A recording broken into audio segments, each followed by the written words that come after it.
અત્યારે જે ચાંદીપુરા વાયરસના કેસ આવી રહ્યા છે, તેમાં કેટલી ઉંમરના બાળકો જોડાયેલા હોય છે અને લક્ષણોમાં મુખ્ય શું હોય છે? અત્યારે જે ચાંદીપુરા વાયરસના જે કેસ જોવા મળે છે એ મોસ્ટલી 9 મહિનાથી લઈને 14 વર્ષ સુધીના બાળકોમાં જોવા મળી રહ્યા છે. એમાં તો સૌથી વધારે તો આપણને સિમ્ટમ્સ કહીએ તો એમાં સૌથી વધારે તાવ છે, પછી વોમિટિંગ થવી, વીકનેસ આવવી, બાળક ઢીલું પડી જવું અને વધારે પડતા સિવિયર કેસમાં ખેંચ આવવી અને ARDS એટલે કે શ્વાસમાં તકલીફ પડવી અને વધારે પડતા કેસમાં ગંભીર કેસમાં બાળક વેન્ટિલેટર પર પણ જવાની શક્યતા હોય છે. કેટલી તકેદારીઓ રાખવી જરૂરી છે? સૌથી પહેલાં તો આપણે સ્વચ્છતા જાળવવી જોઈએ. જે મચ્છરનો ઉપદ્રવ છે એ આપણે અટકાવવો જોઈએ, કેમ કે મચ્છર અને માખીથી આ રોગ ફેલાય છે.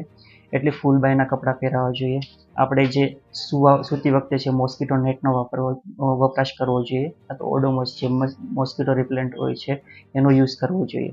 ખાસ કરીને સ્વચ્છતા જાળવીએ તો આમાં આપણે ખાસ એવી સફળતા મેળવી શકીએ એમ છે.